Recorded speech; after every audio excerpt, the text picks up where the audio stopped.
सोबत असेल जाणीव। रोखोक बातम्यांसाठी पाहत राहा जाणीव मराठी। होऊ द्या जाणीव। लाईक करा, शेअर करा आणि सबस्क्राईब करा आपल्या हक्काचे चॅनल जाणीव मराठी। आपण त्या ठिकाणी संबोधित करावं।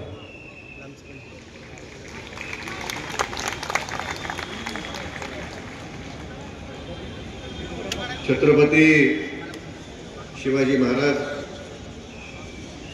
हिंदू हृदय सम्राट बाळासाहेब अनंत दिघे साहेब यांना या ठिकाणी अभिवादन करू आणि आपल्याकरता आवर्जून सदस्य, नगराध्यक्ष या ठिकाणी जे निवडून आले आहेत त्यांचा आवर्जून सत्कार करण्यासाठी आपल्या सर्वांना, जिल्हावासियांना मार्गदर्शन करण्यासाठी आणि स्थानिक स्वराज्य संस्थांच्या निवडणुकीमध्ये जे प्रचंड यश जिल्ह्यामध्ये शिवसेनेला मिळालं, त्या शिवसेनेच्या सर्व नवनिर्वाचित सन्माननीय सभापती, उपसभापती, नगराध्यक्ष, जिल्हा परिषद सदस्य, पंचायत समिती सदस्य आणि नगरसेवक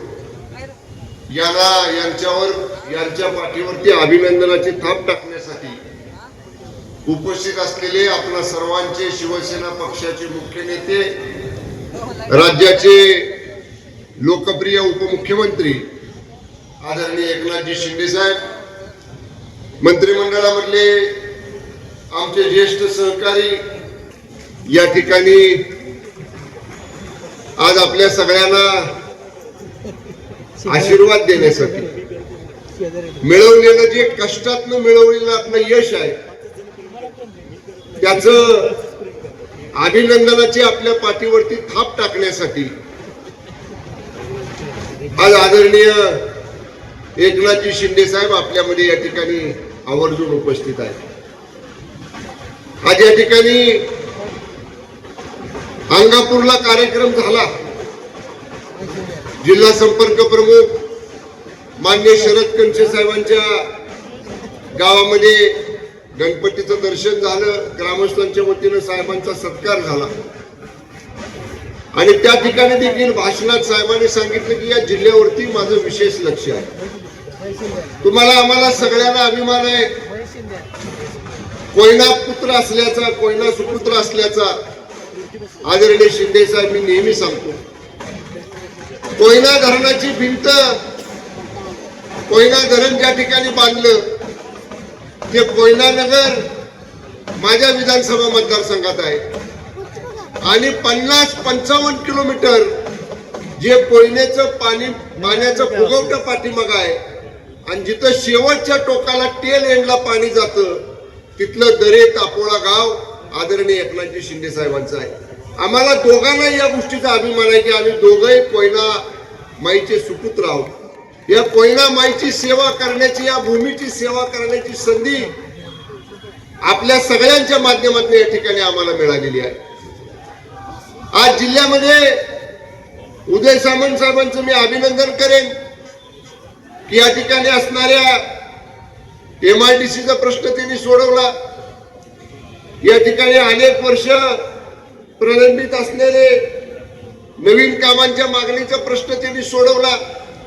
फलटणचा अनिकेत राजेंच्या सभेला आम्ही गेलो होतो आणि सभेतनच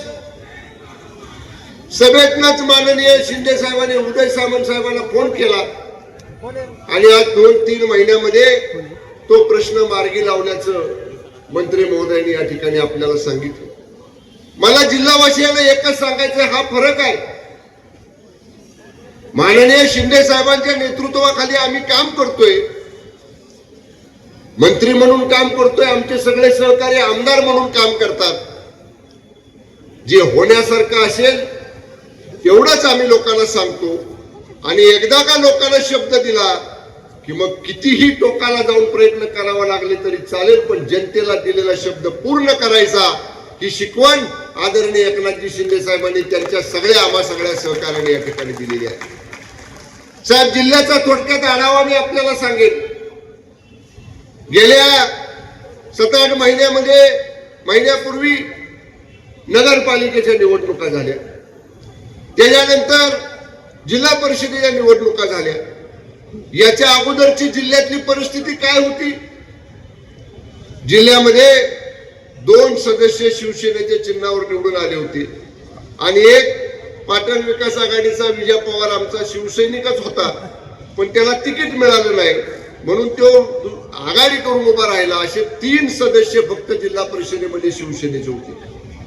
साहेब, आज आम्हाला जिल्हा शिवसैनिकांना हे सांगताना आपल्याला आनंद होतोय की 3 वरनं जिल्हा परिषद सदस्यांची संख्या आमची 15 वरती गेलेली. आज 15 जिल्हा परिषदेचे सदस्य शिवसेनेचे आहेत. 29 पंचायत समितीचे सदस्य आमचे आहेत. जवळपास 30-32 नगरसेवक शिवसेनेचे आहेत. एक पंचायत समितीचा सभापती, 3 पंचायत समित्यांमध्ये उपसभापती आणि एका नगरपालिकेचा नगराध्यक्ष हा शिवसेनेचा सातारा जिल्ह्यामध्ये या ठिकाणी आपण लोकांच्या आशीर्वादातनं साहेब निवडून आणलेला आहे. सामान्य जनतेच्या पाठबळावरती निवडून आणलेला आहे. आज जिल्ह्यामध्ये शिवसेनेची ताकद वाढती आहे. ही शंभूराज देसाईमुळे वाढत नाही, आमच्या शरद कंचे साहेबांमुळे वाढत नाही, आमच्या जिल्हा प्रमुखांमुळे वाढत नाही. आज सामान्य शिवसैनिक जिल्ह्यामध्ये नेता म्हणून कोणाकडे जर बघत असेल, आमच्या सगळ्यांच्या अगोदर त्यांना आशावादी नेतृत्व एकच वाटते, आदरणीय एकनाथजी शिंदे साहेबांचं. आश्वासक चेहरा त्यांना साहेब तुमचा वाटतो की जीवाला जीव देणारा, अडचणीच्या काळात कार्यकर्त्यासाठी धावून जाणारा. आम्ही पाहिलं साहेब, मला त्या गोष्टीचा उल्लेख करायचा नव्हता. मी सांगितलं 15 जागा आम्ही निवडून आणल्या.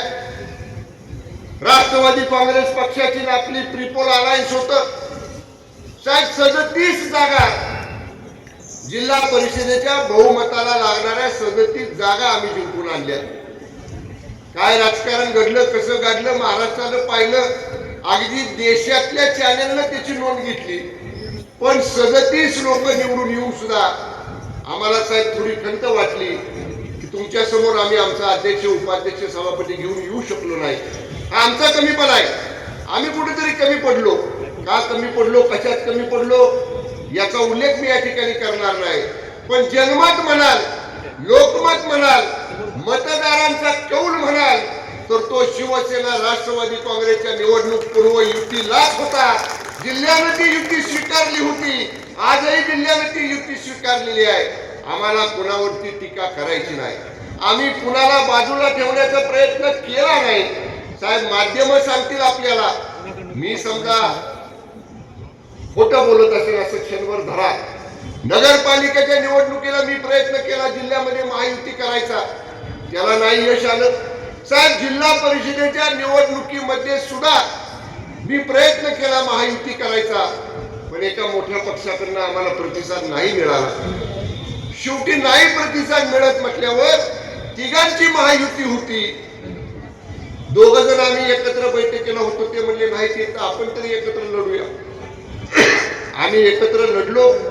ठीक आहे, काय झालं त्या राजकारणावरती मला बोलायचं नाही. पण माझ्यावर जो प्रसंग आला विधानसभेमध्ये, उपमुख्यमंत्री पदाच्या पदावर असताना सुद्धा साहेबांचं विधानसभेतलं भाषण जर तुम्ही ऐकलं असेल तर स्वतःच्या एका मंत्र्यासाठी वेळ प्रसंगी प्रखर भूमिका विधानसभेत मांडणारा नेता म्हणून कोण असेल तर आदरणीय एकनाथजी शिंदे साहेबांनी प्रकारपणाने विधानसभेमध्ये मांडलं की अशा पद्धतीनं होणं योग्य नाही. मी एक का उदाहरण दिलं, आपल्या सहकार्यासाठी धावून जाणारा, आपल्या सहकार्यासाठी वेळ प्रसंगी सर्व ताकदपणाला लावणारा नेता आज शिंदे साहेबांच्या रूपाने आपल्या जिल्ह्याला या ठिकाणी मिळालेला आहे.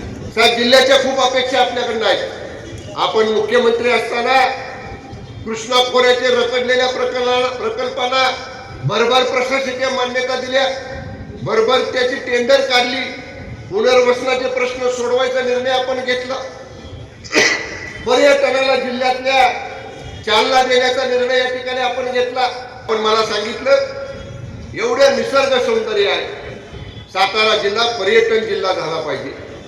साहेब, आपण लोणावळ्याला वॉटर स्पोर्ट्स सुरू केले, आपण हेळवाकला एक वॉटर स्पोर्ट्सचं काम मंजूर केलं, पापर्ड्याला या ठिकाणी दुसरं वॉटर स्पोर्ट्सचं काम मंजूर केलं. आपण आता महाबळेश्वरला सुद्धा जागतिक दर्जाचं अशा पद्धतीचं पर्यटन स्थळ प्रतापसिंह गार्डनच्या माध्यमातून त्या ठिकाणी डेव्हलप करायचा प्रस्ताव या ठिकाणी आपण ठेवलेला आहे. पाचगणीवरनं महाबळेश्वर मार्गे तापोळ्याला जाणारा मुख्य रस्ता साहेब आपण असताना RCC कॉन्क्रीटचा केला.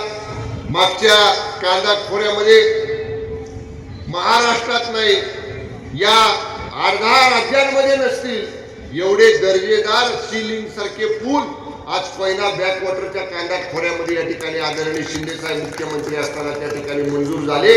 त्याची कामं सुरू आहेत. 4-6 महिन्यामध्ये ती सुद्धा कामं या ठिकाणी पूर्ण होतील. जिल्ह्याला मुख्यमंत्री म्हणून आपण काम करत असताना भरभरून निधी देण्याचं काम आपण केलं. आपण कधी साहेब हे पाहिलं नाही आमदार कुठल्या पक्षाचा आहे, आमदार कुठल्या विचाराचा आहे. सगळ्या लोकांना विकास कामासाठी सढळ हातानं विकास कामासाठी सातारा जिल्ह्याला भरभरून निधी देणारा मुख्यमंत्री म्हणून या जिल्ह्यानं आपल्याकडे या ठिकाणी पाहिलेला आहे. साहेब आमच्या आजही आपल्याला विनंती आहे. आज या जिल्ह्यामध्ये अनेक कामं विकासाची राहिली. रस्त्याचे प्रश्न आहेत, राहिलेल्या पुलांचे प्रश्न आहेत.